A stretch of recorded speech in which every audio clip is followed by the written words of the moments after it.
Tech Sounds presenta Con su permiso.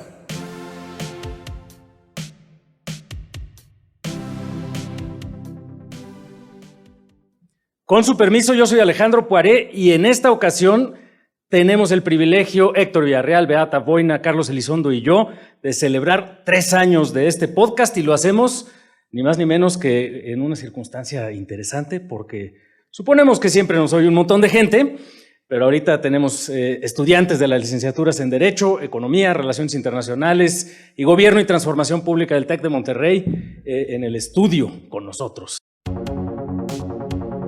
Todos nosotros vamos a poder definir en el 24 qué le va a suceder a este país. De acuerdo. Yo creo que no vamos a recuperarnos en México muy rápido de lo que se vivió en la pandemia y de la influencia de la guerra. Pero es increíble que lo básico, que es tener un gobierno que funcione, no lo estamos haciendo. Generacionalmente a mí eso me parece desastroso. La verdad es que el poder legislativo en términos del presupuesto y del sistema fiscal ya es irrelevante.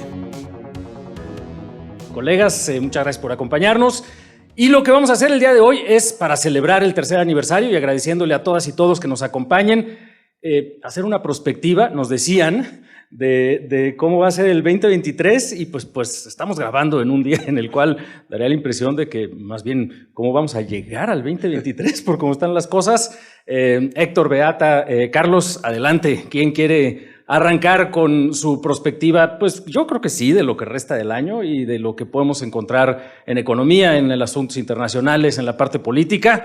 Se acerca el cierre del sexenio, vamos a tener definiciones de candidaturas, el entorno es sumamente complejo en muchos ámbitos. Qué gusto estar juntos en esta ocasión. Muchas gracias, jóvenes, por acompañarnos. Carlos, te veo con ganas de entrarle. Gracias, un gusto que estén acá, colegas. Mira, yo creo que lo que nos dice hoy, lo que nos estamos hoy analizando, que es, como saben ustedes, la información que fue transmitida por Carlos Loret de Moll sobre la salud del presidente, que se robaron una base de datos gigantesca de de defensa, un libro sobre cómo le gustan los morenistas el efectivo, que está por salir, Marlo de Ayotzinapa, es que la política es siempre víctima de las circunstancias. Entonces, cuando nos dicen que tenemos que hablar del 23, se vuelve muy complicado, porque nos tendemos a proyectar como sencillamente lo que hoy tenemos hacia el futuro. Vemos las encuestas y decimos, pues Morena trae tal ventaja, va a ganar la presidencia Claudia Sheinbaum, que es lo que decimos por economía todos. Pero en la práctica, la política y los acontecimientos económicos dependen de muchas incertidumbres totalmente aleatorias, sobre las cuales es muy difícil trazar una expectativa. Pero déjenme decirle 3 cosas para así contestar la pregunta, si no vas a decir, pues nada más bien. Sí, nos dio contexto, muchas gracias. Muchas gracias al muchacho, pero no tan muchacho. Pero, 1, yo creo que a pesar de todo el ruido que estamos viviendo, amenazas al INE, presión, la buena noticia es que ustedes, todos nosotros, vamos a poder definir en el 24 qué le va a suceder a este país. De acuerdo. Es más, el nivel de participación va a ser una de las variables críticas, pues para que pese la ciudadanía y no pesen los aparatos, el dinero, como ha sido siempre en México. Cuando en todas las elecciones del mundo. Exactamente.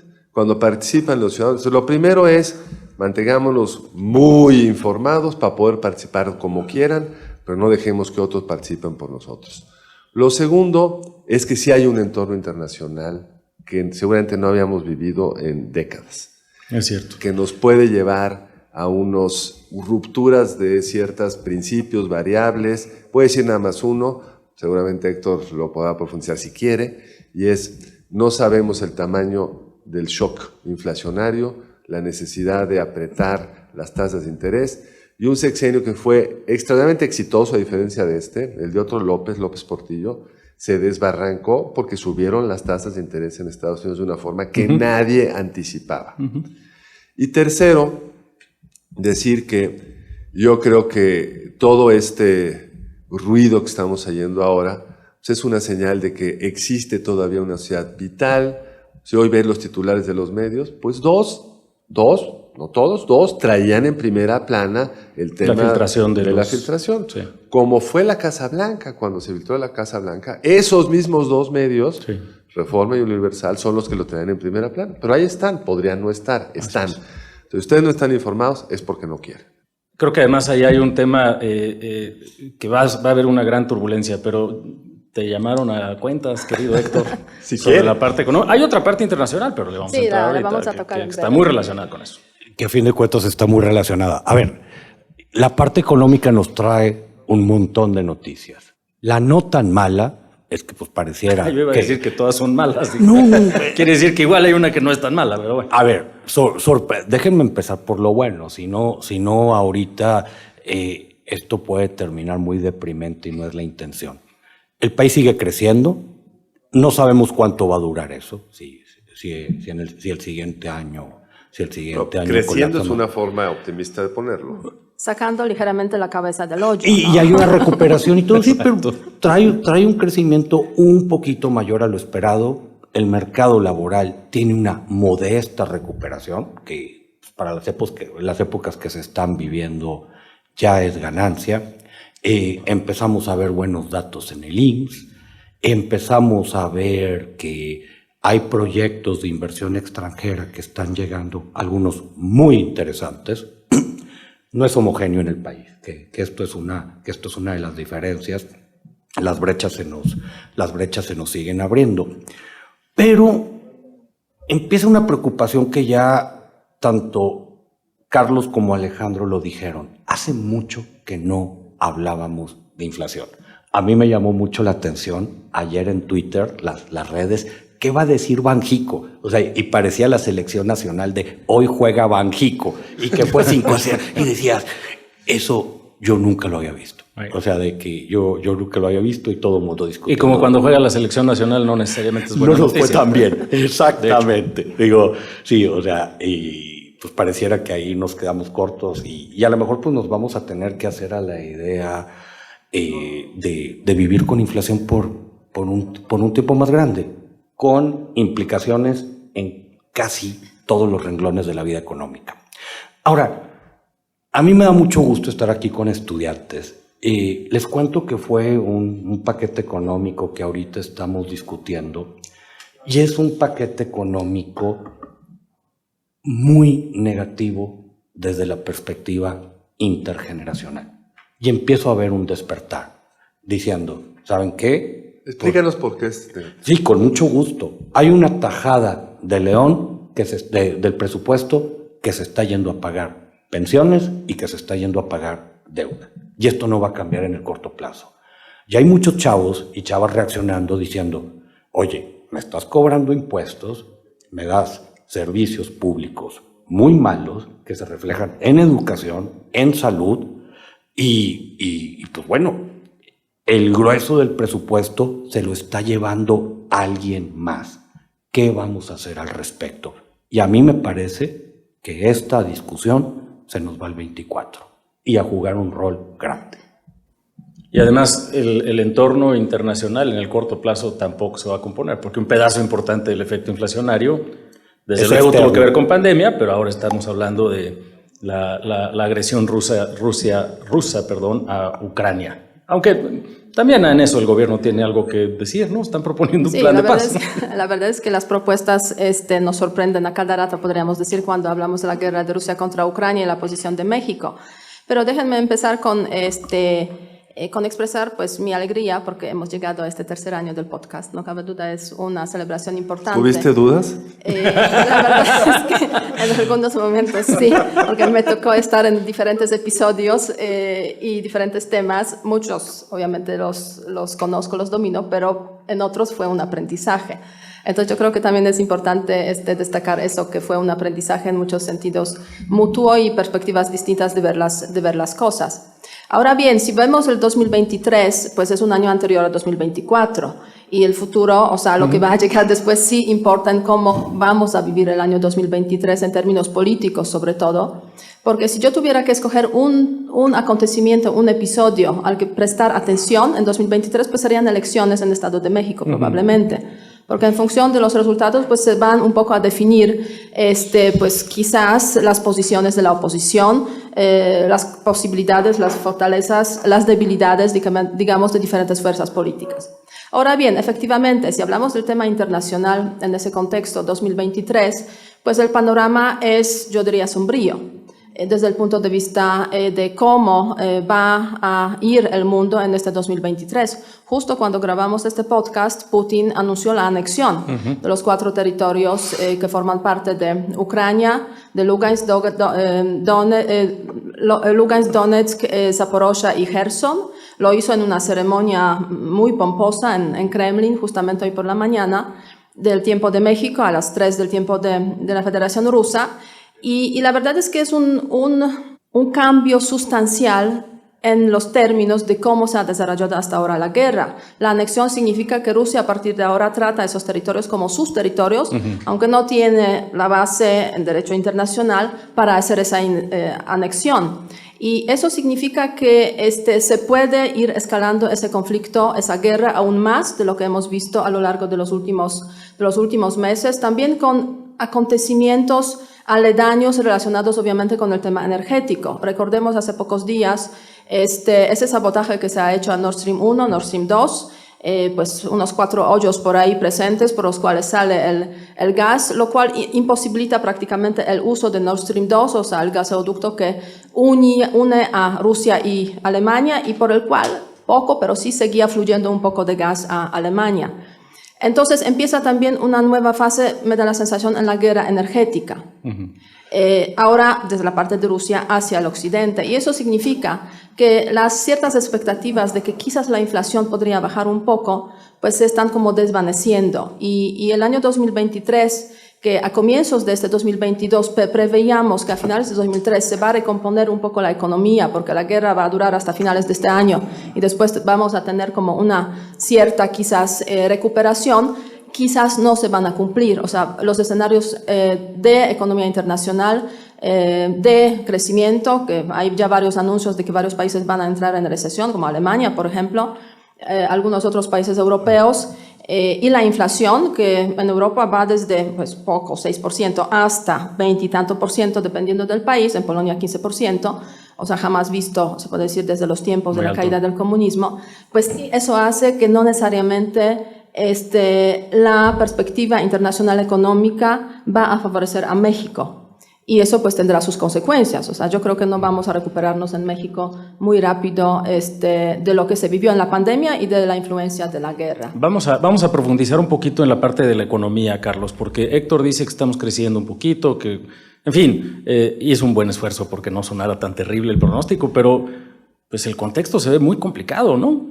No sé cuál es tu perspectiva de lo que resta del año. Sin duda está muy claro el reto de financiamiento de pensiones y de todos los temas del gobierno mexicano.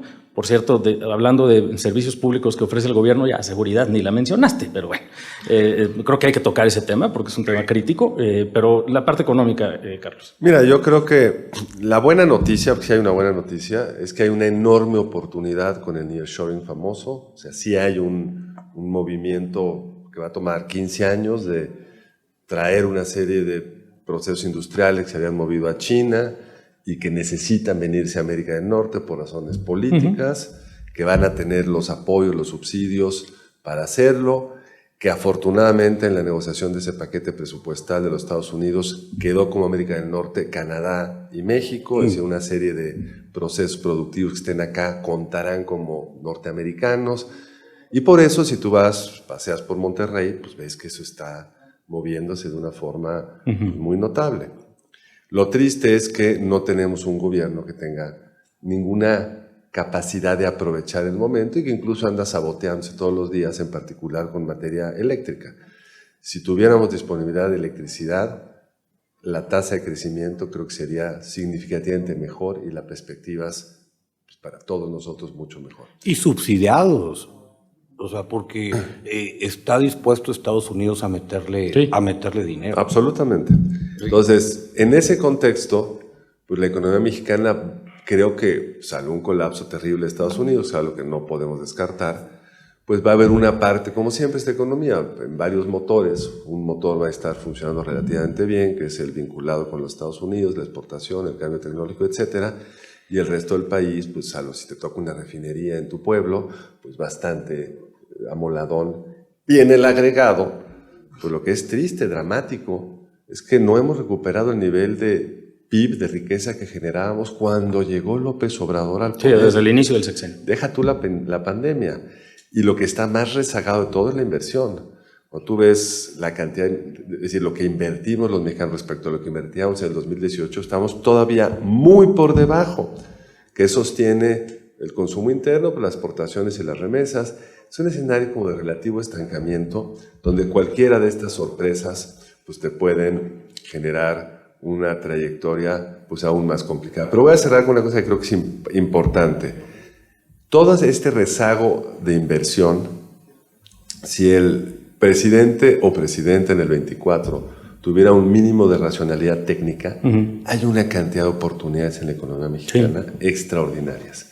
Entonces, para cuando estén saliendo ustedes, podríamos tener, saliendo de la universidad, quiero decir, cuando estemos saliendo de esta administración, puede haber algunas oportunidades importantes, porque a diferencia de lo que sucede en otros países, el miércoles estaba con un argentino, y es que en mi país ya no hay salida. Sí, en este país sí hay salida y va a depender de nosotros que exista. Y qué bueno que hablas del caso argentino, porque yo creo que una de las características del entorno económico global que ha sido, la verdad, en un cierto sentido, muy malo para el gobierno mexicano, es que el vecindario está mucho peor.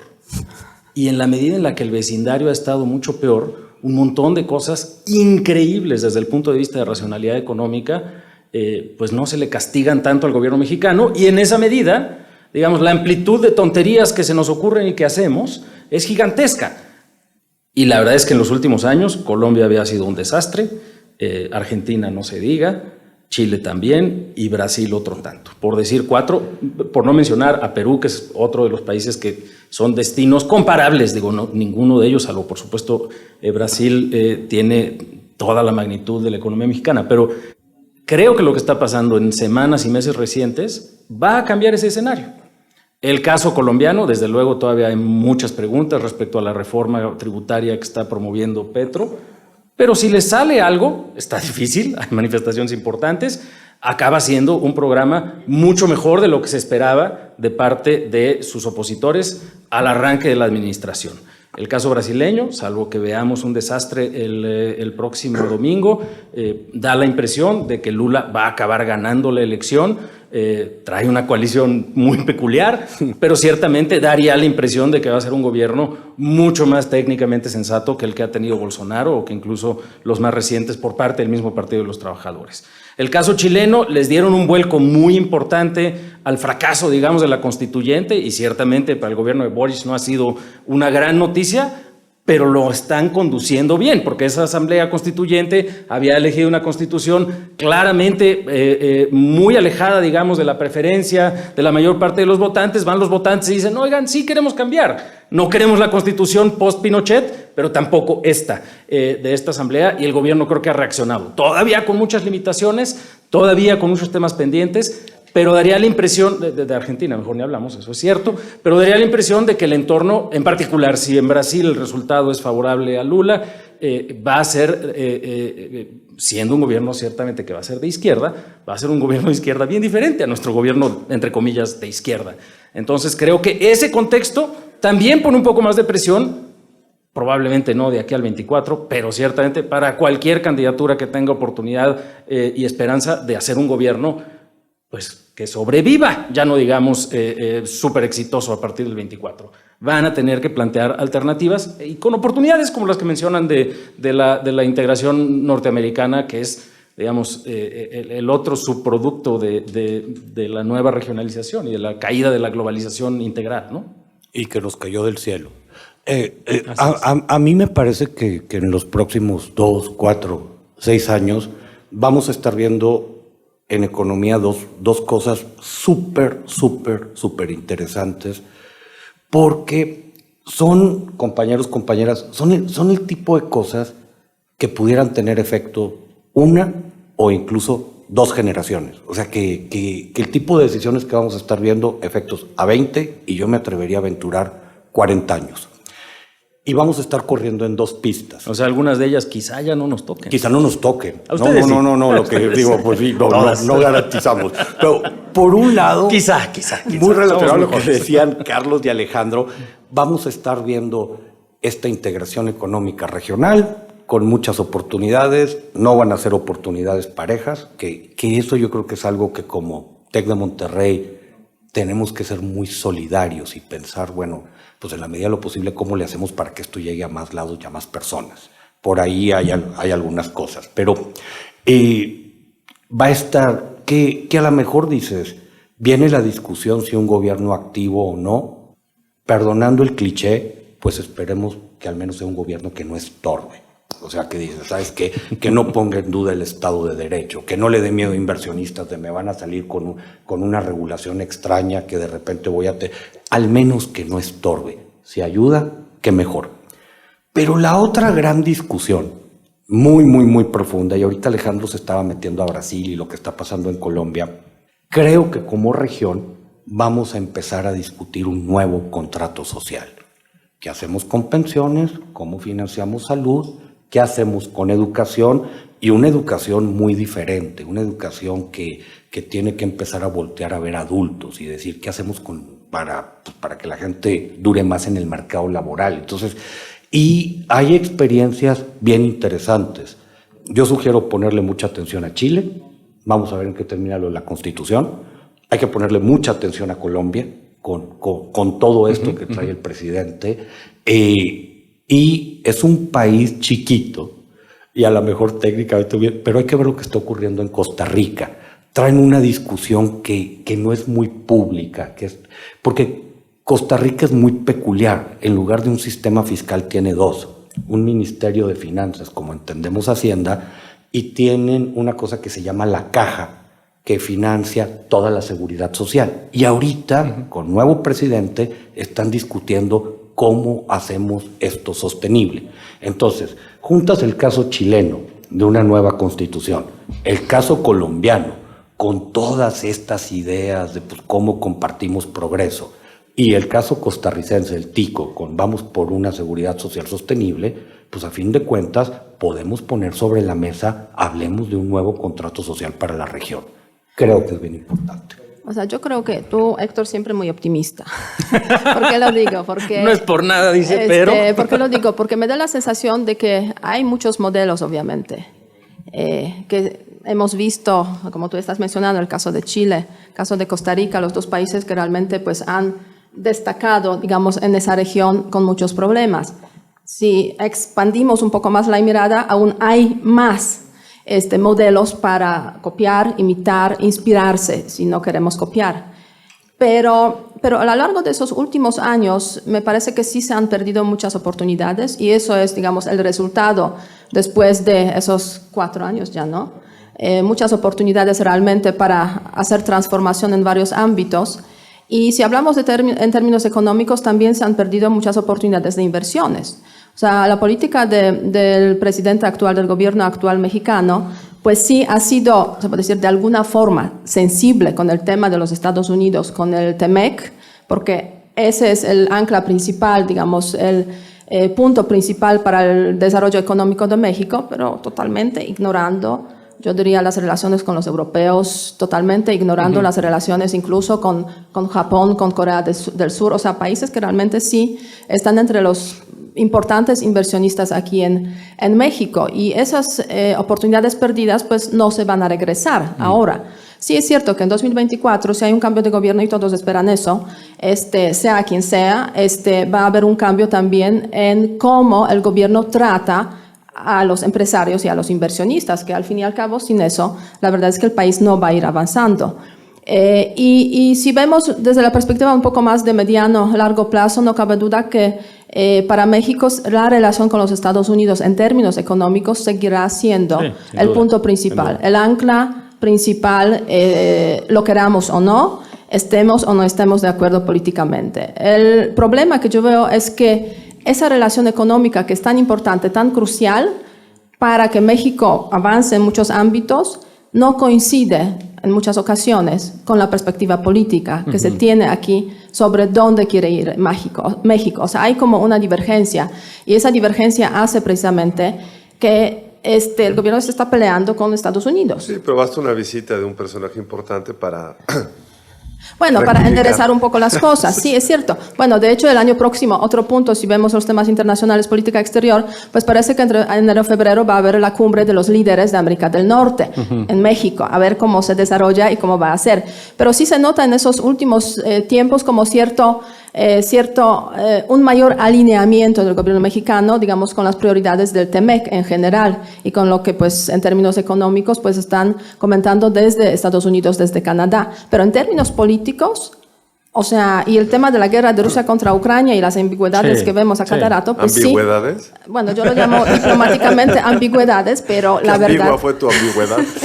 Pero la verdad, o sea, nos refleja pues esa como, o sea, esa paranoia o casi una, yo diría, o sea, una enfermedad psíquica, ¿no? O sea, en términos de cómo vivimos lo económico y cómo vivimos lo político. Y eso sí es preocupante y eso hace que no se avance, digamos, porque hay temor a alinearse con los Estados Unidos y con el llamado Occidente. El tema con los Estados Unidos sí es una cosa de locos, porque peleamos y hacemos un montón de cosas y como dice Carlos, ahora sí que creo que ya está casi siempre, ¿no? La segunda, tercera semana del mes, viene alguien, nos regaña y decimos, bueno, siempre no. Lo que queríamos decir era otra cosa, ¿no? Yo creo que ya hay que hacerles calendario, ¿no? O sea, ¿no?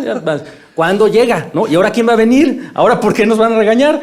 Pero sí me gustaría que habláramos un poco de eso y también de oportunidades perdidas que van a impactar hacia los próximos 20 o 40 años en otros ámbitos. Pero déjame más bien yo preguntarte ahora un tema que tú mencionaste, que a mí me parece que es el más importante y supongo que es el que a ustedes les debe quitar el sueño, o a mí me lo quita, que es la seguridad.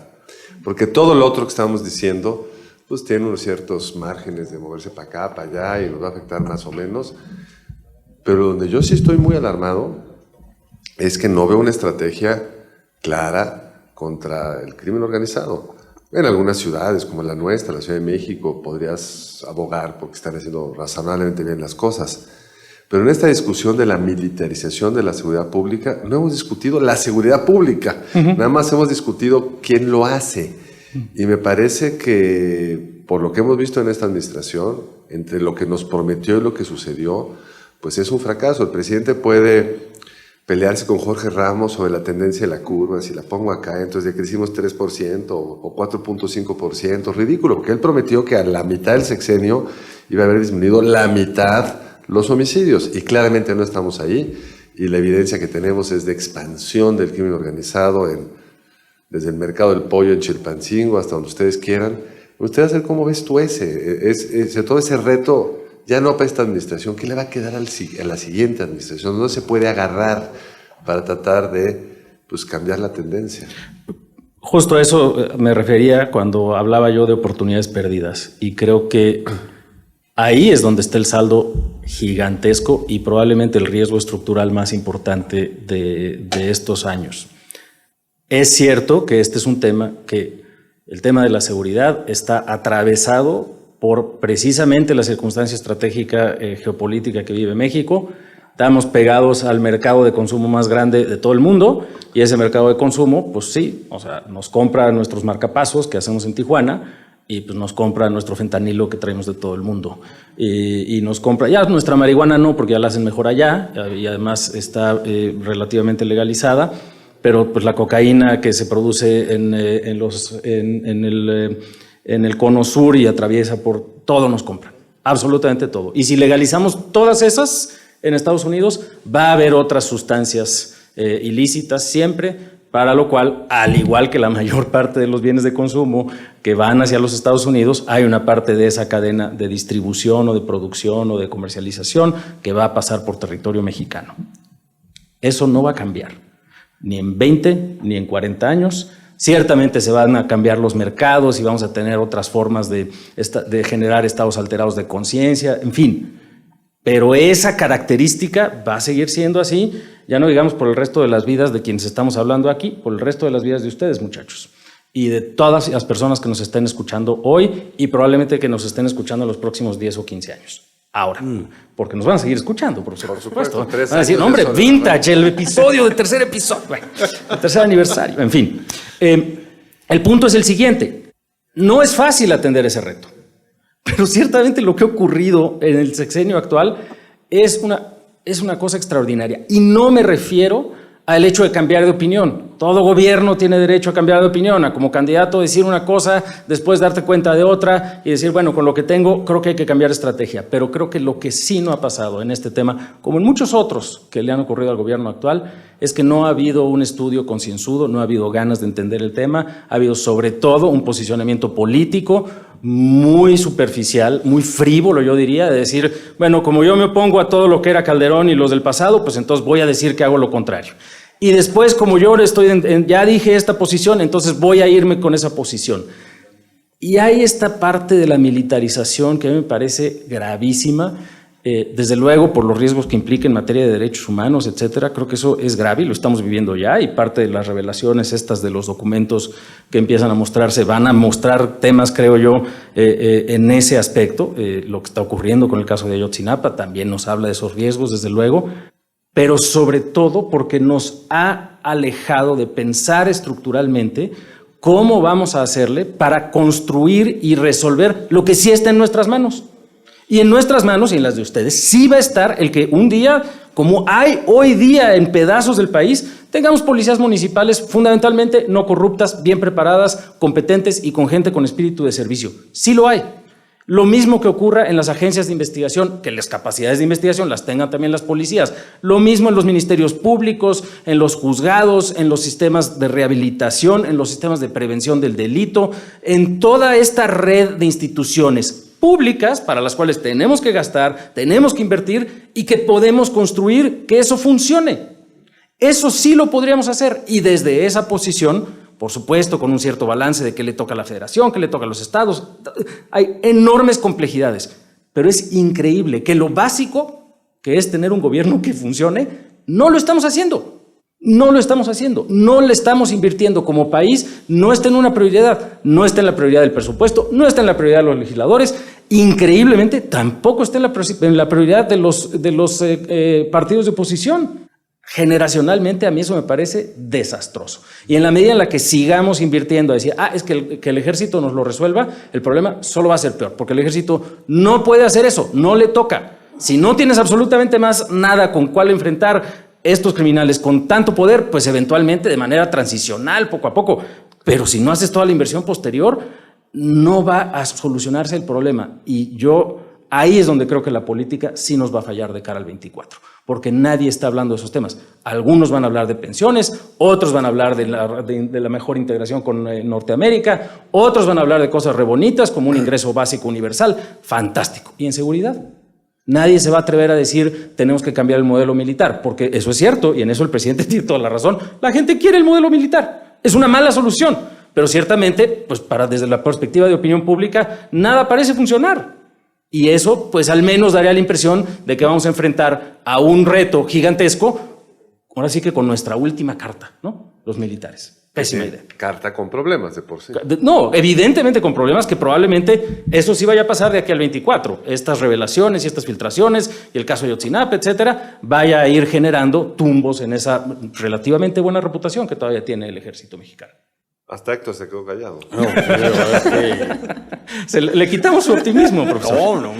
Bueno, hablemos de política. Si no queremos hablar de seguridad, hablemos de corrupción. Es otro gran tema. Bueno, es otro gran tema. Y tiene que ver con política. Muy conectada, obviamente, con la política y con el tema de seguridad también, ¿no? O falta de seguridad, porque ese gobierno llega al poder, pues precisamente hablando de corrupción y eliminar la corrupción como una solución para todos los problemas que existen en México. Hoy en día vemos que el diagnóstico, yo diría, no es del todo correcto, porque no es el tema solamente de la corrupción. La corrupción es el reflejo de pues profundos problemas que tiene México como un Estado de derecho o ausente, donde el derecho es ausente básicamente en muchos ámbitos.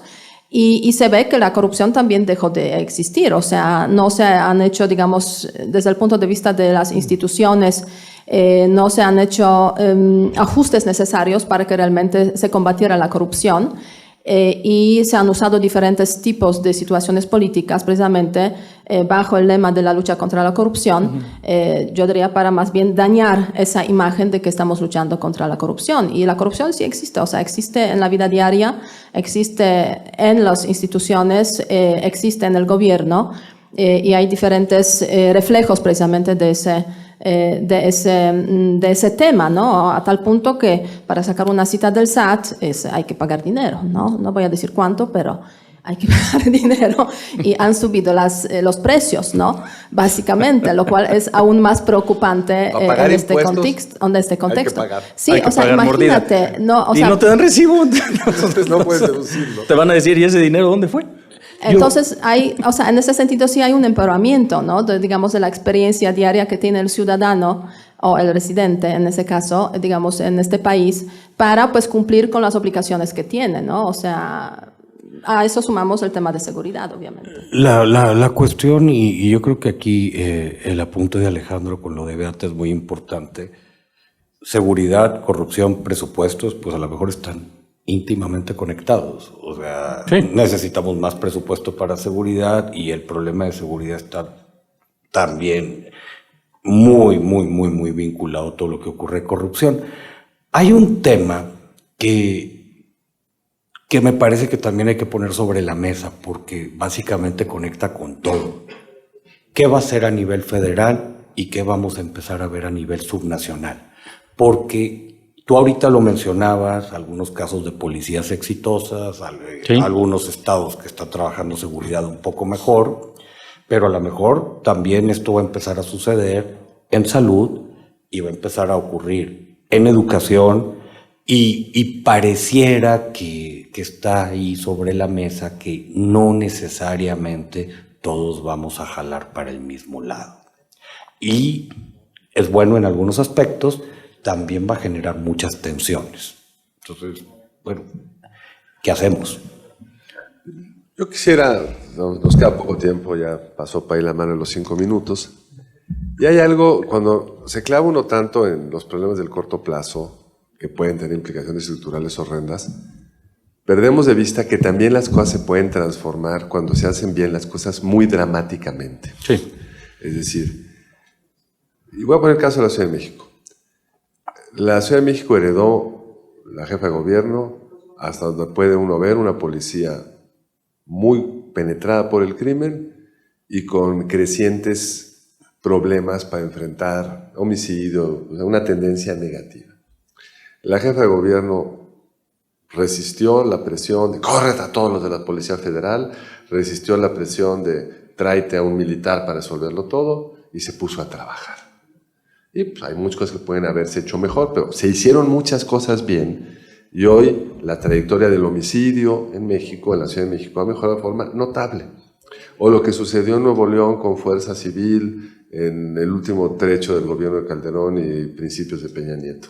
Parecía que se había salido de control y se pudo resolver. Es decir, y en casi cualquier tema, cuando tú ves países que han resuelto temas complicadísimos como el tránsito del socialismo al capitalismo, Polonia, qué sé yo, si haces las cosas bien 10 años, sí se resuelven. Sí se resuelven.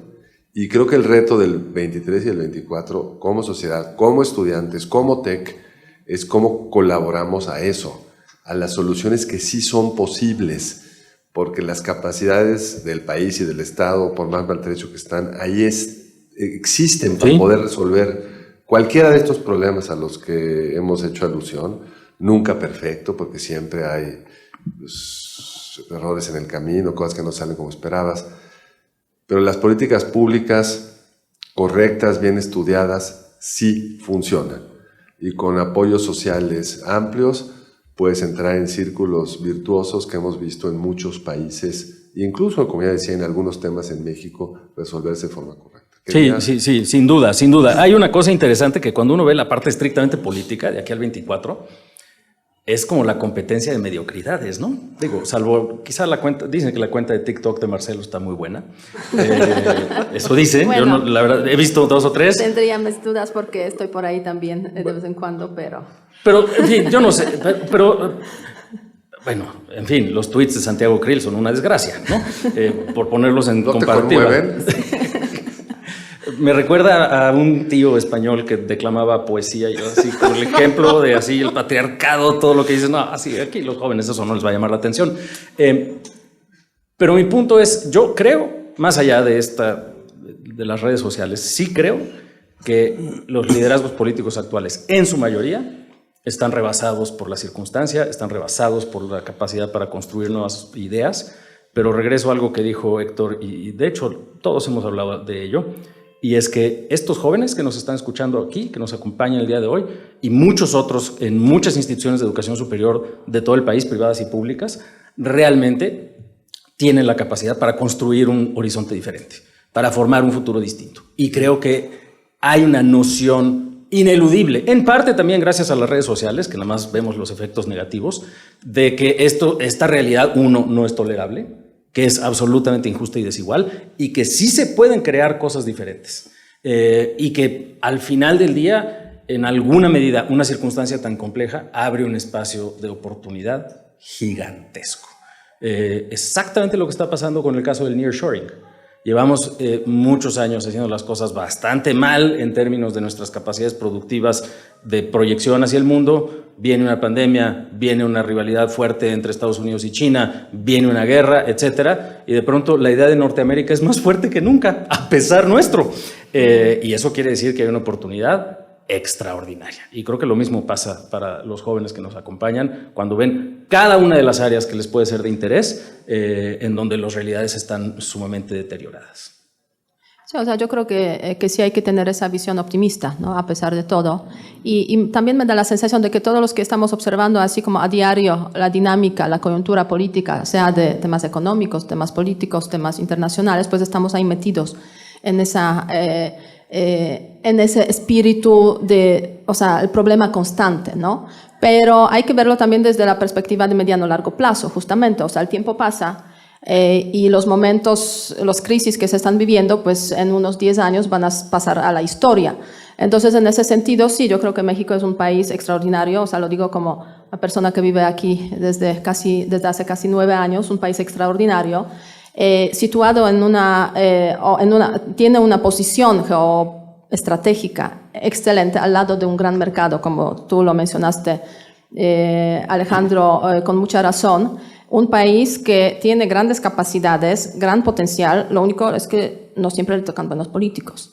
Y eso hay que pensar precisamente en cómo hacer para cambiar precisamente las élites políticas, que es clave. Hay que entrarle. Hay que entrarle, ¿no? Hay que estar ahí, hay que estar presente, hay que pues participar también, o sea, en las elecciones. Yo no puedo porque soy extranjera aquí, pero, o sea, todos los jóvenes que están aquí, pues obviamente sí pueden hacerlo, ¿no? O sea, hay que hacer elecciones. A veces son elecciones de un mal menor, desafortunadamente. No siempre pues tenemos en el abanico de posibilidades una candidatura perfecta, pero a veces es eso, escoger un mal menor para ir construyendo un cambio en el país, ¿no? Y yo creo que hay que verlo desde esa perspectiva porque hay países que sí lo han hecho a lo largo de la historia reciente, y en ese sentido, pues todo está en las manos de los jóvenes, ¿no? Y hay muchos temas, digamos, que no se están abordando, no podemos abordar hoy, pero el tema del medio ambiente, por ejemplo, tan crucial, ¿no? Para el futuro, digamos, de México, que este gobierno pues está totalmente abandonando este tema. Pero parece que en 2024 sí va a haber como más voces sobre este asunto, ¿no? El tema de la educación, que tampoco hemos hablado. Antes de que nos regañe el doctor Fernández, ¿no? Que seguro. Así es, o sea, el tema de la educación, el tema de la reforma del sistema también fiscal, ¿no? Pagamos impuestos, pero ¿para qué van esos impuestos? Pagamos impuestos, pero somos solamente una parte muy pequeña la que paga los impuestos realmente en este país. Entonces, hay muchos temas y esa perspectiva de largo plazo tiene que ser una perspectiva optimista, porque si no, pues la verdad es que mejor irse de aquí, ¿no? Con su permiso, si les parece bien, vamos a checar si la perspectiva de largo plazo es optimista y vamos a escuchar las voces de los jóvenes que nos acompañan. Les enviaron la siguiente pregunta. ¿Le recomiendan a la oposición enfocarse en ganar el Congreso y olvidarse de la presidencia para así acotar al siguiente presidente? Vas, profe. Yo le recomiendo a la oposición querer ganar todo, porque de eso se trata la política. Pero bueno, sí hay que cuidar todos los frentes. Y aprovecho para hacer una reflexión muy rápida de con los números hoy, Morena ya tiene el Senado, casi hagan lo que hagan. ¿Y qué te debería llevar a eso? Pues a tratar de construir coaliciones en cada entidad suficientemente potentes para que Morena no sea el partido más grande y en la fórmula de distribución de asientos se sobrerepresenta de una forma muy alta. Pero la pregunta importa porque sí, las elecciones son todos los frentes y la oposición tiene que estar cuidándolos todos. No lo está haciendo aparentemente muy bien, pero creo que en la medida que nos acerquemos a las elecciones podríamos ver, sobre todo regionalmente, algunas soluciones más interesantes a las que estamos viendo desde ahora. Y yo diría ahí muy rápidamente que, en fin, es una opinión impopular, pero si hay una coalición opositora todos contra Morena, eso es lo que va a garantizar que Morena gane la presidencia y las 2/3 partes. Les recomiendo del un Senado, artículo la Cámara de Alejandro Poiré en Reforma donde argumenta muy bien esto. El PRI es un lastre tan grandote Así es. que no te permite construir, porque además no puedes construir el futuro pensando en la negación del otro, sino proponiendo algo concreto. Y además hace casi imposible la innovación. Te vas a tener que estar 2 años defendiendo a Alito Moreno, entre otros. Imposible. En fin. Y yo quiero decir algo. O sea, a mí me parece que en el 24 tenemos que pensar también en el desarrollo de instituciones, que son políticas más no necesariamente partidistas.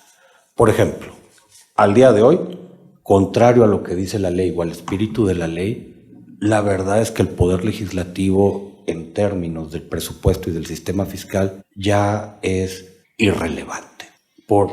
Digo, no me da tiempo de desarrollar todo, pero les mandan presupuestos ya armados, es bien complicado hacer cualquier modificación. Sí, necesitas que te lo aprueben, que es el poder que le queda, pero el rol del poder legislativo ahorita en presupuestos, en lo fiscal, ya es prácticamente nulo. Entonces, sí tenemos que pensar un acotamiento político del Ejecutivo con un marco institucional más desarrollado, creo yo. Sí, el problema es que la oposición se dejó aplastar básicamente por el partido del gobierno, ¿no? O sea, con que se pongan las pilas así directamente, o sea, hagan cosas realmente y vean más allá de las, pues esas diferentes contratos que tienen entre diferentes partidos, grupos, pues yo diría ya sería un gran avance. Si no, o sea, van a estar ahí totalmente marginalizados como lo son hoy en día, sin aprovechar totalmente los temas importantes que podrían tratar en el debate público.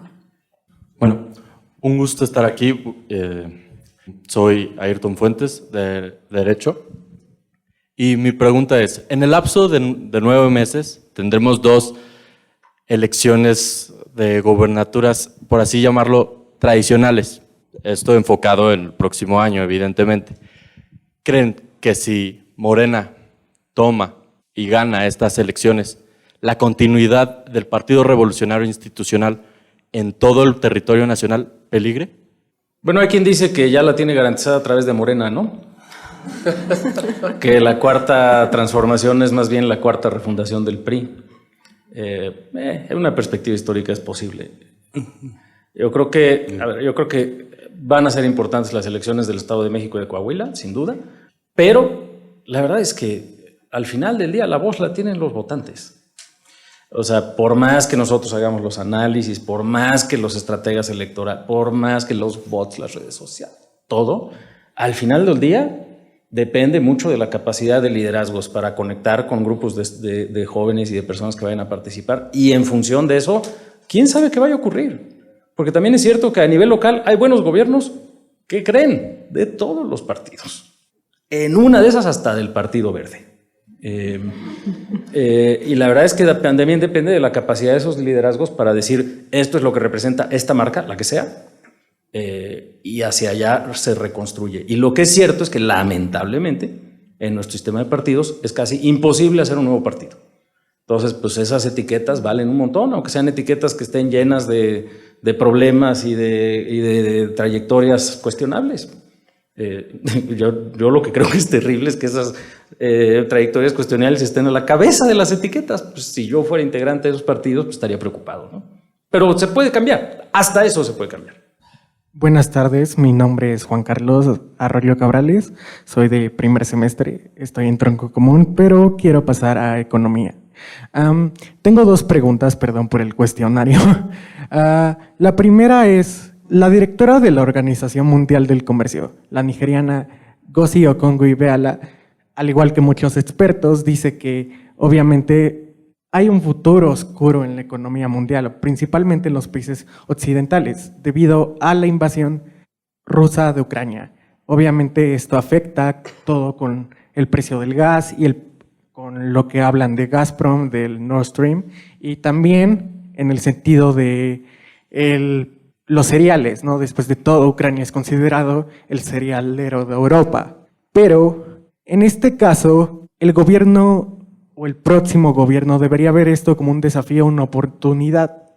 Y por otro lado, también quiero hacer la pregunta de ¿cómo creen que se podría... Yo empiezo quizás con la respuesta, si quieres, si tú piensas la pregunta, la segunda. Muchas gracias. Así nos dividimos. Muy bien, entonces yo diría que sí tienes razón en ese sentido, comentando obviamente lo que pues mencionó la jefa de la Organización Mundial de Comercio. O sea, la guerra es un desafío, sin ninguna duda, y para México es un gran desafío en términos precisamente que estamos viviendo, económicos, de inflación, sobre todo. Subida de precios, obviamente que afecta a todos y los más pobres de forma pues mucho más grave, pero también es una oportunidad que la han estado viendo los países, sobre todo de América del Sur, en mayor medida que México, yo diría, en este contexto.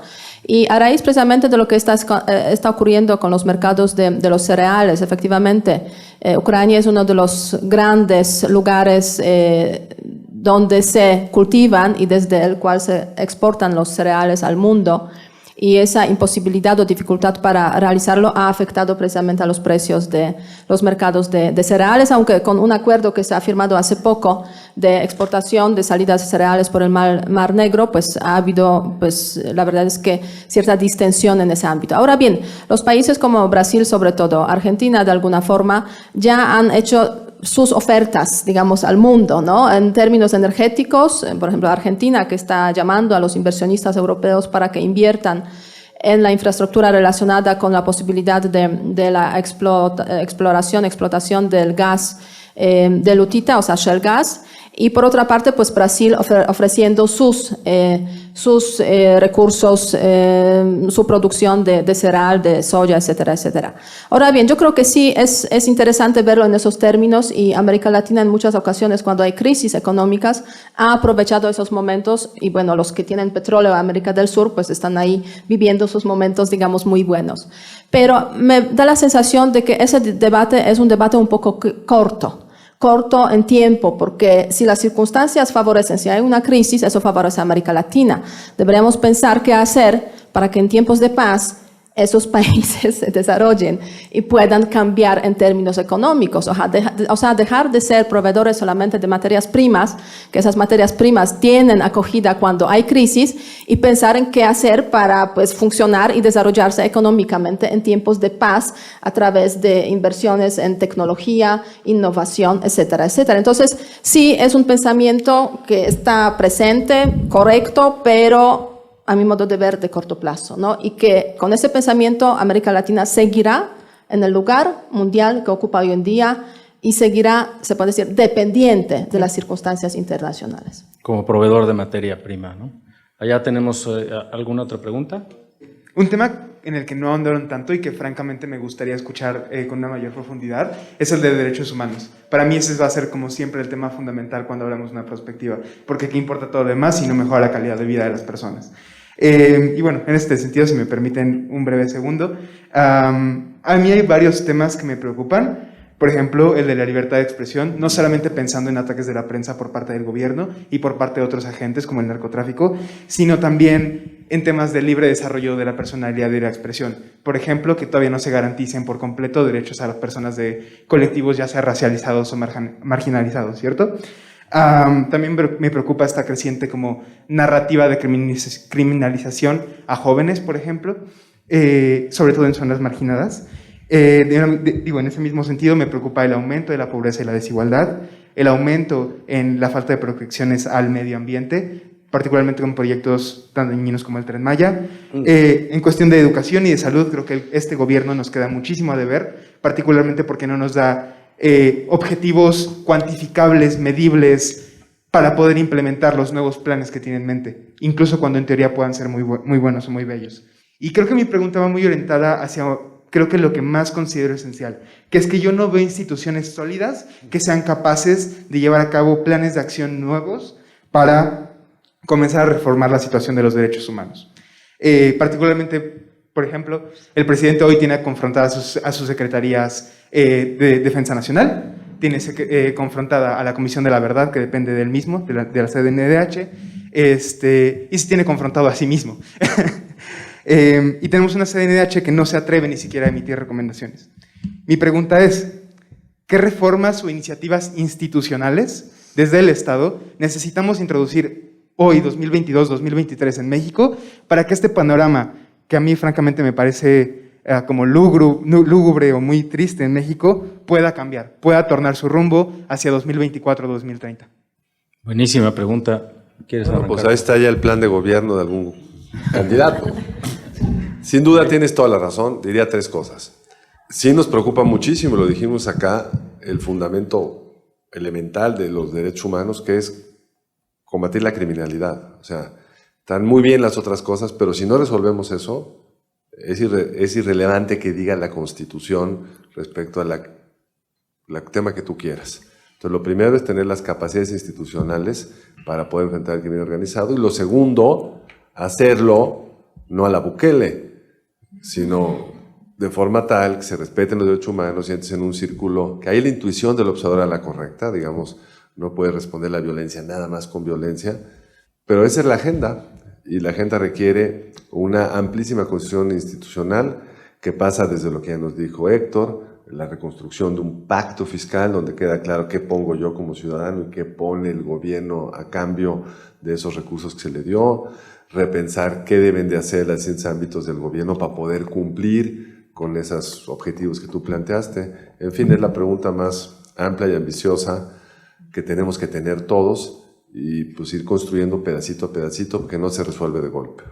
Y yo subrayaría, porque tu pregunta puso un acento en las instituciones, yo subrayaría ahí dos argumentos. Uno, sí tenemos una muy valiosa. Yo espero que todas y todos tengan su INE a la mano o bien guardada para que no la pierdan. Eso, cuando nosotros estábamos de su edad, eso no existía. No había mecanismo de identificación, no había ninguna certeza de que las elecciones se respetaran, y luego, pues sí, la gente iba a votar, pero si votaban de más, pues les corregían la plana, ¿no? Te equivocaste, ¿cómo? Y eso, hablando de cosas que se pueden lograr, eso se logró. Ciertamente en nuestro ámbito electoral, como decía yo, es imposible hacer nuevos partidos, hay un montón de problemas, sin duda. Pero somos uno de los países con instituciones electorales más sólidas del mundo. No se crean que en otros países es más fácil, ni más sencillo, ni funciona infinitamente mejor. Asúmense a cualquier noticia de los vecinos del norte, es una tragedia lo que está ocurriendo ahí, particularmente en términos de defensa de los derechos humanos. Entonces, ese ejemplo tiene dos características. Bueno, primero, hay que defenderlo a toda costa. La mejor forma que tenemos de defenderlo es ir a votar, ir a las capacitaciones si somos funcionarios de casilla, o si están todos ustedes involucrados con un partido político, asegurarse que van y hacen lo correcto como representantes de casilla, ¿no? Se verifica lo que se hizo, independientemente de la línea del partido. Y que si hay cosas irregulares se denuncien, eso se vale y hay que hacerlo. En Estado de México, quienes están allá, en Coahuila, y en todo el país, de cara al 24. Uno. Dos, uno de los elementos institucionales fundamentales para poder ir avanzando en los derechos humanos, ya lo mencionó Carlos, y es combatir a quienes son los principales responsables de violentarlos, uno. Dos, sí tiene mucho que ver con ir construyendo salidas civiles, sistemáticas de descentralización del poder. Eso es lo que una buena Comisión Nacional de los Derechos Humanos tendría que estar haciendo, y lo que representó su promesa cuando se construyó a finales del siglo pasado. Un buen instituto de acceso a la información, un buen instituto de acceso de los datos personales, el fortalecimiento del Poder Judicial como una entidad autónoma.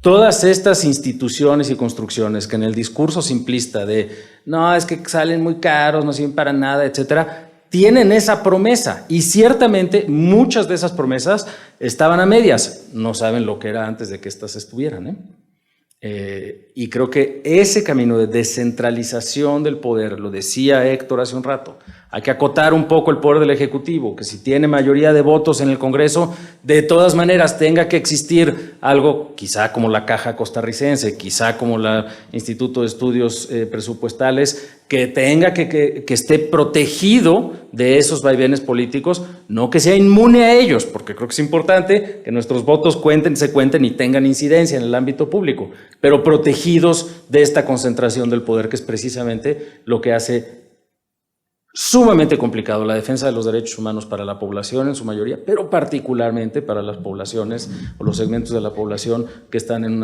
una circunstancia de mayor vulnerabilidad.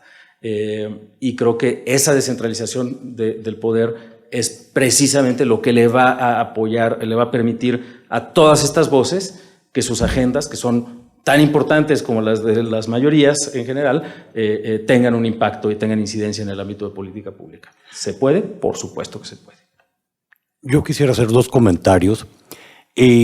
Uno, muchos de estos derechos de los que hablas, que me parece que debería ser una agenda central, van a tener un costo económico. Ahora, todos, casi todos, por no decir todos. El problema aquí es, si te hacen una propuesta, y sé que esto suena muy técnico y medio ñoño y aburrido, pero si no viene con una fuente de financiamiento, pues muchas de estas, que ese ha sido una de las cosas que nos ha hecho, en mi opinión, mucho daño en este gobierno. Pareciera que las cosas se hacen por voluntarismo. Si antes no se pagaba esto era porque no se quería, pues eso es falso. O decir que va a haber ahorros inmensos combatiendo la corrupción. Sí hay ahorros combatiendo la corrupción, pero si piensas que eso es sustituto de un buen sistema fiscal, es falso. Entonces, pues hacernos a la idea que muchas cosas nos van a costar y que no nos vamos a salvar de priorizar, porque este es el otro tema bien incómodo. No nos va a alcanzar para todo. Ahora, y entonces pues vamos a tener que ver a qué sí y para lo que no nos alcanza, pues ver quién lo paga y cómo lo paga y pues a la medida de lo posible que se distribuya de manera lo más igualitario. Y yo añadiría un punto más, si puedo. Derechos son también obligaciones. O sea, es evidente que necesitamos desarrollar el tema de los derechos en muchos ámbitos. Ahora hay también debates muy interesantes, muy importantes en todo el mundo. O sea, derecho a internet, derecho al agua, derecho a etcétera, etcétera. Pero, claro, todo cuesta, ¿no? Y detrás de esos derechos hay obligaciones de los ciudadanos, de la ciudadanía. Y ustedes que están entrando justamente en la vida adulta y en breve seguramente van a tener que pagar también sus impuestos, sí, o sea, todo cuesta y se saca de los impuestos que pagamos. Entonces también hay que ser responsable, yo creo que en este sentido, de que si pensamos en los derechos, hay otro lado de esta moneda, un poco más doloroso quizás para muchos que tienen que pagar impuestos, pero eso va precisamente para fortalecer todos los derechos que al fin y al cabo se suman al concepto de los derechos humanos, ¿no? Totalmente. No quiero dejar de mencionar, porque digo, el tema de medio ambiente no le dedicamos tanto tiempo. Hay por ahí un proyecto bien interesante en el INEGI que se está haciendo una cuenta satélite del capital verde en el país. Entonces va a ir en paralelo a nuestro sistema de cuentas nacionales. Por cierto, y no es comercial, el INEGI lo tenemos a una cuadra de la sede de Mixcoac. Entonces, si a alguien le interesa involucrarse en ese tipo de cosas, hay manera que los conectemos ahí en colaboración. Nos va a cambiar mucho la forma porque se va a empezar a cuantificar, como decía, pues dañaste esto, pues tuvo un costo de tal, o sabes que pues, un proyecto era muy atractivo, pero si se mata quién sabe cuántos manglares, pues a lo mejor no es tan buena idea. Entonces, ojalá que se involucre. Tenemos una última pregunta, me parece. Hola, buenos días. Mi nombre es Joana Camacho y estoy estudiando Derecho. Ayer en el campus tuvimos una plática de mercados financieros y fintech y me surgió la duda y quería externalizarla a ustedes. ¿Creen que en 2023 y 2024 la autoridad se pronuncie para el uso de criptomonedas? Y lo pregunto porque en la ley fintech ya se menciona el uso de activos virtuales, pero aún queda un espacio como en blanco. Y en este sentido, ¿qué consecuencias de carácter pues, legal, financiero y operativo creen que tenga? Jóvenes. Sí, mira, dos reacciones bien rápidas porque es un tema totototota. Y la verdad es que a las criptomonedas no les terminamos de entender muy bien. Ponen a los bancos centrales muy nerviosos, y perdón por el tecnicismo, porque a fin de cuentas es una cuestión de fe. ¿En qué sentido? Que creas que la criptomoneda vale. Ahora, en la medida que tú seas bien convincente de que eso lo tienes, es pues quién se queda con el señoreaje. Que por ahí ha habido proyectos bien interesantes. Ahorita Meta no pasa por su mejor momento, pero yo creo que va a salir. Cuando traían este proyecto de Libra, de esta moneda, y que incluso se habló de que era además de Meta, por ahí andaba Microsoft y por ahí andaba Amazon, y que se podía Google y que se podían unir los grandes corporativos y sacar una moneda, puso a los bancos centrales a temblar. O sea, si tú ves la capitalización de estas empresas, pues es mayor que las reservas internacionales de muchos bancos centrales en el mundo. Entonces sí pudiera ser pagable y nos viene a dar una super sacudida.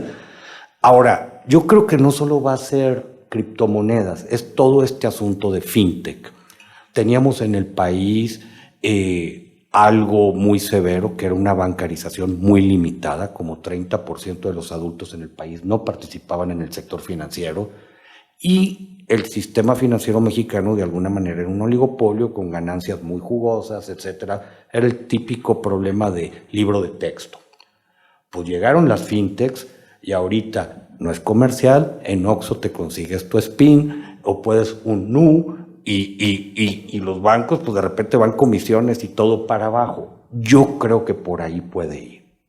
Bueno, yo soy Santiago, soy de primer semestre y pues escucho sus perspectivas y me pongo pues nervioso, preocupado, uno un poco más optimista, la de Héctor, pero como estudiantes de ciencias sociales, como pues acabo de entrar a Derecho, acabo de entrar a Economía, ¿qué me corresponde? ¿Qué puedo hacer? Además de involucrarme, además de votar, ¿cómo puedo empezar? O sea, ¿cómo puedo ayudar a que pues este sistema de instituciones, pues empezar a limpiarlas, empezar a poner pues estas mentes o estas personas que pues parece que están peleando solas, que empiece a pelear pues por lo que todos queremos, por nuestro medio ambiente, por nuestros derechos, porque se gaste bien el presupuesto? ¿Qué podemos hacer? Hola, soy Antoine, estudio Relaciones Internacionales y quisiera saber cómo va a ser el 2023 del presidente, es decir, ¿va a pasar ya por gestionar su legado histórico o por apoyar a sus, digamos, apadrinados políticos? Y en esa misma línea, ¿cómo se deberían diferenciar estos actores, estas apuestas políticas del presidente y de su imagen, que sabemos que tiene un peso importante a nivel electoral? Y también, ¿por dónde pasan las posibilidades de la oposición de tener un buen desempeño? Es decir, por las reformas estructurales y estas oportunidades que mencionan, o en la parte más vulgar de la política por estas filtraciones, escándalos, ahora que están en boga. ¿Cuál es su perspectiva? ¿Qué tal? Buenos días, mi nombre es Jesús. Mi pregunta es, sabiendo que la inflación no cede, sobre todo la subyacente, ¿cómo calificarían el actuar del Banco de México, sabiendo que hay bancos como el Central Brasileño que han sido más hawkish, más agresivos, y han tenido tendencias de inflación a la baja? ¿Y qué le recomendarían a este organismo, al Banco de México, así como al gobierno federal, para atacar la inflación, sabiendo que la política monetaria en ocasiones contraviene a la ideología o a la política económica del gobierno en cuestión? ¿Quién se anima? Yo empiezo con esa, rápido. El Banco Central Mexicano ha hecho bastante bien la tarea y el gobierno mexicano afortunadamente no se ha dedicado a pelearse con el Banco Central. El brasileño pues traía una inflación más alta de saque y pues, tuvo que reaccionar más rápidamente. Yo creo que ahí no están nuestros problemas. Nuestros problemas están en la parte de oferta. Por falta de inversión hay muchos bienes y servicios que son más caros de lo que deberían de ser en un estancamiento como el que estamos. Y una respuesta rápida a lo que dijiste tú. No es frivolidad las filtraciones. La filtración es importantísima en todo el sistema político. La transparencia tendría que ser total, salvo en asuntos muy restrictivos. Y qué bueno que como el presidente López Obrador celebraba las filtraciones de otros gobiernos que permitieron pues, que los ciudadanos conocieran cosas. Yo de conocer estas cosas no es parte de la prioridad de la política, es una parte muy importante para tener informada a la ciudadanía. Yo diría que vivimos tiempos difíciles, respondiéndote a tu pregunta, y les toca a ustedes, a los que están aquí en la sala y los que están estudiando ahora en esos momentos, pues empezar ese inicio, se puede decir, de la vida adulta, pues con esas perspectivas quizás no tan optimistas. Pero bueno, yo les puedo decir que a la edad que ustedes tenían, cuando yo era más o menos tenía esos 20 y pocos años, pues la verdad es que el país colapsó, cayó porque cayó el comunismo, y la verdad es que los años anteriores me pasé viviendo en un país comunista. Y cuando mi mamá ahora me dice, qué malos tiempos vivimos, pues yo le digo, mamá, ¿pero de qué estás hablando? O sea, ¿no te acuerdas cuando teníamos que hacer filas para comprar cosas y no había nada en las tiendas? Entonces, hay que como que tener esa esperanza, expectativa de que los tiempos malos no van a durar por siempre. O sea, son, yo diría, 2, 3, quizás 4 años que van a ser difíciles en términos económicos. La guerra no les impacta directamente, no están viviendo anexión territorial como lo vive Ucrania, no están viviendo esas muertes, digamos, en su propio territorio, aunque hay otro tema, obviamente, de seguridad o inseguridad. Y hay que verlo también desde esa perspectiva, ¿no? O sea, los tiempos son difíciles, pero en unos pocos años seguramente va a cambiar esa situación y va a haber como mayor perspectiva de desarrollo y de optimismo. Y sí, o sea, no angustiarse. No angustiarse, yo creo que es muy, muy relevante en este contexto, porque si yo me hubiera angustiado a mis 17, 18 años, 20 años, cuando la inflación en Polonia era gigantesca, o sea, incomparable con lo que tenemos ahora, pues quizás no hubiera tomado el camino que he tomado, ¿no? O sea, el mundo, o sea, la vida es larga, al fin y al cabo, y apenas están comenzando. Así que eso sería mi principal recomendación. Yo tengo un comentario muy puntual para Santiago. Fíjate que hay un ecosistema de organizaciones de la sociedad civil nuevas en el país bien interesantes, muy variadas, según tus preferencias, tus intereses. Involúcrate. Yo creo que con algunas se puede tener incidencia real, bien específica. Y yo diría, porque esta pregunta es muy importante. A cada una y a cada uno de nosotros, y particularmente a ustedes, nos toca lo que nos toca. Y eso, aunque suene una tontería, lo que quiero subrayar es que hay cosas que ahorita no nos tocan. Quizá ahorita lo que les toca es estudiar. Quizá ahorita lo que les toca es ayudar en casa. Quizá ahorita lo que les toca es cualquier otra cosa, prepararse, involucrarse en una organización de sociedad civil, asumir algún liderazgo. Ustedes van a saber. Pero lo que sí nos dan tiempos complicados como los que vivimos ahorita es una oportunidad para encontrar una causa. Cosas que nos duelen, que nos indignan, que nos entusiasman, que nos llaman la atención, personas con quienes empezamos a encontrar coincidencia de valores, de intereses, están en el momento perfecto para eso. Y un país con problemas, siempre va a haber problemas, ¿eh? Estamos en un país en el que tiene unos problemas distintos a los que teníamos hace 10, 15, 20, 30 años. Siempre va a haber problemas y el caso de Beata nos lo ilustra muy bien. Pero esta perspectiva que les estamos dando nosotros de los retos, lo que les está abriendo es un abanico de causas, de tareas, de espacios, de crecimiento, y en donde, conforme vayan ustedes aprendiendo, encontrando, conociendo, van a darse cuenta de que les toca lo que les toca y hay que asumirlo. Y sobre el papel de la oposición, un punto. De entrada, dejar de tratar a los votantes como tontos cuando no votan por ti. Esencial. Quitarse el chip del elitismo, de que pensamos que porque estudiamos o estuvimos en la política, etcétera, sabemos más que los votantes. De entrada, es una mala estrategia, porque ¿qué crees? Los votantes son los que deciden, punto número 1. Punto número 2, es una peor estrategia porque es justo el argumento perfecto para los populistas para decir, yo soy quien interpreta al pueblo y ustedes perversos nada más quieren abusar de él. En fin, adelante. Gracias, buenos días. Mi nombre es Jimena Borrego, estudio Derecho y mi pregunta va muy en torno a la estrategia de seguridad justamente. Y mi pregunta va más como a cómo el gobierno actual justificaría la militarización cuando se ha empeñado todo el sexenio a estar criticando a los antecesores respecto a lo coludidos que fueron los militares, específicamente en el caso de Ayotzinapa, y cómo es que nos va a sembrar confianza tener a un militar en la calle cuando sabemos que también fueron coludidos. Buenos días, yo soy Grecia, estoy estudiando Relaciones Internacionales y pues creo que mi pregunta está un poquito sesgada porque he estado trabajando en la procuración de niñas, niños y adolescentes y creo que es una pregunta que me causa demasiada intriga y a la vez desesperación porque creo que hay demasiada hipocresía respecto al tema porque siempre estamos diciendo que las infancias y adolescencias son el futuro de México, pero realmente no hay, o sea, si bien hay algunas instituciones que están en apoyo de este sector, aún así no hay herramientas suficientes ni organismos que realmente le den voz y palabra a este sector poblacional. Entonces creo que es algo como muy importante y yo quisiera preguntarles que qué tanto creen probable que pues las personas que están en el poder realmente volteen a ver a este sector poblacional para que se les pueda dar pues voz y palabra, porque también justo son una parte muy importante de México y pues creo que son una parte fundamental para llegar a todo eso que queremos decir que vamos a llegar a mejor seguridad, a mejores instituciones, porque pues al final sí van a ser las siguientes generaciones.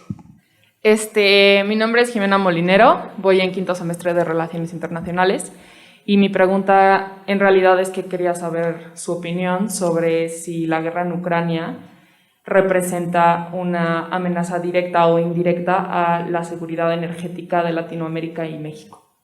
Gracias. ¿Quién le...? Arranco con la de Jimena. El presidente ya nos prometió que le podemos surtir el 30% del gas a Alemania. Entonces, bueno, más allá de esta ocurrencia, pues claramente... Hay que construir una planta de licuefacción o, en su defecto, aprovechar unos barquitos nuevos que ya hay por ahí, ¿no? Pero, en fin, más allá de esta reflexión de nuestro presidente, pues, obviamente depende si eres un país con superávit o déficit energético. Si tienes superávit es una oportunidad para venderlo más caro, si tienes déficit pues tienes que pagarlo y estar seguro que lo encuentras. Entonces no me parece para nada trivial. En el caso de México tenemos un problema potencialmente muy serio en el gas natural. Precisamente este que querría exportar el presidente, pues ahí sí somos totalmente dependientes de Estados Unidos, no tenemos instalaciones de gas que podamos gasificar gas licuado, entonces pues solo dependemos de los tubos que vienen de Estados Unidos. Y hemos sido incapaces de desarrollar nuestras capacidades de producción de gas. Entonces sí, hay una amenaza, hay un riesgo, hay una oportunidad, pero no creo que sea el problema mayor para América Latina de la guerra en Ucrania. El problema mayor de la invasión rusa en Ucrania es primero, pues la señal de que nos estamos regresando a un mundo donde lo que importa son los balazos. Eso es quizá lo más relevante. Para un país que ha sufrido pues, tantas amenazas externas, tendríamos que estar unidos en contra de esto, claramente no lo hemos hecho. Y dos, pues está dislocando los precios de alimentos que aunque Argentina o Brasil los puedan exportar, los consumidores de Argentina o Brasil también van a sufrir esos aumentos en los precios de los alimentos como lo estamos sufriendo en México. Entonces creo que esos serían los riesgos obvios. Y luego está el riesgo de que la guerra se expanda, pero eso no quiero deprimirlos porque luego dicen que somos muy negativos. Sí. Bueno, se habló de la guerra nuclear, eso sí, y de las armas nucleares en el contexto de esta guerra, lo cual sí ya es una señal muy negativa y ha sido muy criticada en las Naciones Unidas y por muchos países, pero están todos muy cautelosos precisamente para no llegar a ese punto, o sea, y yo creo que crucemos los dedos para que no ocurra eso, aunque hay que estar muy cauteloso y monitorearlo muy bien para ver sobre todo las próximas semanas que transcurrirán a partir precisamente de esa anexión de los territorios de Ucrania por Rusia. En el tema de infancias, de adolescencias y todo, ahí sí salimos completamente reprobados. Por desgracia, los indicadores son muy negativos, llegó la pandemia, lo que pasó en educación, las brechas se abrieron, pero tenemos dato tras dato deprimente. Ahí sí me voy a cambiar de signo. Te vas, por ejemplo, a primera infancia, por ahí Fundación FEMSA trae un esfuerzo importante de visualización, de reacción de política pública, lo que ocurre en los primeros 1000 días de vida de una persona. No sé si sepan que es cuando se te conecta la gran parte del cerebro del resto de tus vidas. O sea, perdón. O no se conecta, claro. Y la inversión en primera infancia en el país básicamente no existe. Y empieza otro problema así intergeneracional muy fuerte, porque pues estamos teniendo una población que va envejeciendo de manera muy acelerada, te va a drenar los recursos del sector salud, se van a enfermedades crónico no transmisibles, que son muy caras, y el descuido, que o sea, le vas a invertir mucho dinero a pagar enfermedades bien caras y cosas que son bien baratas, pues no vas a tener cierto tipo de vacunas o cierto tipo de consultas. Entonces, cosas que podían resolverse de manera muy sencilla, pues no se van a detectar. El problema aquí, si no nos ponemos las pilas, es que de nuevo, pues esto te genera mucha desigualdad. Para quien lo puede pagar, pues a lo mejor no es tanto problema. La otra reacción que ya se empieza a dar, y esto fue muy marcado en los últimos 2 años, ya hay gobiernos estatales que sí están reaccionando. Lo trae Nuevo León, lo trae Chihuahua, Baja California trae algo, Jalisco en menor medida, que dicen, ¿sabes qué? Pues vamos a atender de manera directa y vamos a empezarle a meter nuestros presupuestos y vamos a empezar a discutir primera infancia, que está muy bien. Pero, y quiero ser muy respetuoso y muy cuidadoso con esto, tienes una región enorme del país, la más pobre, donde los rezagos todavía van a ser mayores. Y creo que ahí hay un reto bien importante. ¿Qué hacer? Primero visualizarlo, discutirlo, sacar compromisos y pues tratar que al menos se puedan meter paliativos importantes ahí. Y sobre el argumento de la militarización, totalmente de acuerdo contigo, es una cosa esquizofrénica. El decir tenemos que hacer toda la seguridad pública por un órgano que dependa de la Secretaría de la Defensa Nacional es una receta bien viejita. Si tú ves cómo se fueron construyendo las secretarías de seguridad pública y las distintas autoridades policiales en nuestro país desde las épocas de todo el siglo pasado, pues eran militares retirados, la enorme mayoría de los liderazgos. El gran impulso para el fortalecimiento de cuerpos civiles realmente se da, yo creo que desde finales del siglo pasado y los primeros 10 años, 12 años del siglo actual. Y creo que una de las razones por las cuales este argumento de ya sabemos cuáles son todos los riesgos de la participación de militares en actividades distintas a las que les tocan formalmente, en particular en seguridad, particularmente en temas de derechos humanos, y la razón por la cual esta contradicción no es el signo fundamental de la opinión pública hoy en día, creo que está en 2 motivos. Uno, que desde el punto de vista de la población, digamos, el crecimiento de la criminalidad y la vigencia de la criminalidad y de lo que pueden hacer los grupos delincuenciales es tan fuerte que sí hay un impulso natural por decir, pues, quien tenga y quien pueda, con lo que haya.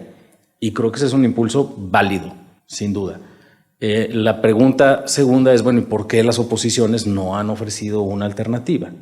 Yo creo que es una suma de 2 o 3 cosas. Primero, hay una cosa ahí muy peculiar por parte de Acción Nacional, que es que a ellos mismos les cuesta mucho trabajo defender lo poco que se ha hecho en sus propias administraciones en la materia, de entrada. Pero más allá de eso, estos ejemplos de los que hablaba Héctor, de que en algunos estados algunas cosas están funcionando bien, ahí hay una contradicción que es difícil de escapar para liderazgos de gobiernos estatales que están haciendo la chamba, que están fortaleciendo sus policías, sus poderes judiciales, sus mecanismos de prevención, de rehabilitación, etcétera, pero que al final del día, si tienes una crisis de seguridad, no puedes salir a decir, ay, es que además los militares son lo peor de lo peor, porque sí necesitan del respaldo en las circunstancias actuales de lo que debiera de ser una policía federal civil. Y ahí la pregunta es, ok, de los gobiernos estatales no va a salir, la opinión pública va a seguir respaldando alguna solución. Creo que ahí es en donde es otro de los argumentos a favor de una mayor apertura de las elecciones y de las coaliciones para que haya precisamente más argumentos y más personas en capacidad de ofrecer distintas alternativas. Y yo creo que ese sí es un tema central del espectro de una consolidación de un régimen de un solo partido, más parecido al régimen hegemónico del siglo pasado, en donde un solo partido casi siempre gana y hacen todo lo posible por ganar siempre. Creo que ese es uno de los temas, el de derechos humanos es otro, el de estas poblaciones en vulnerabilidad, las infancias en las zonas más pobres del país, etcétera, en donde sí, mayor descentralización del poder, una vez más, es mucho mejor. Con su permiso, queridos colegas, jóvenes, muchas gracias. Estamos muy contentos por este 3er aniversario. Les agradecemos que nos hayan escuchado, que nos estén acompañando y pues que nos sigan escuchando. Muchas gracias. por este tercer aniversario y muchas gracias por escucharnos. Síganos escuchando todas las semanas, con su permiso. Si quieres conocer más sobre el comercio y los negocios, te invitamos a escuchar Territorio Negocios, La experiencia del cliente o del usuario es cada vez más importante. el podcast en el que hablamos sobre las nuevas tendencias de innovación, emprendimiento, finanzas y liderazgo en México y en el mundo. Escúchalo en Spotify, Apple Podcast y Google Podcast. Muchas gracias al equipo del Tecnológico de Monterrey y de Tech Sounds. Productor ejecutivo de Tech Sounds, Miguel Mejía. Asistente de producción, María Monroy. Productora de Con su permiso, Cintia Coca. Diseño, Daniela Solís, Lisette Rodarte y Pilar Ortega. Postproducción, Max Pérez, Marcelo Segura y Sergio Chávez.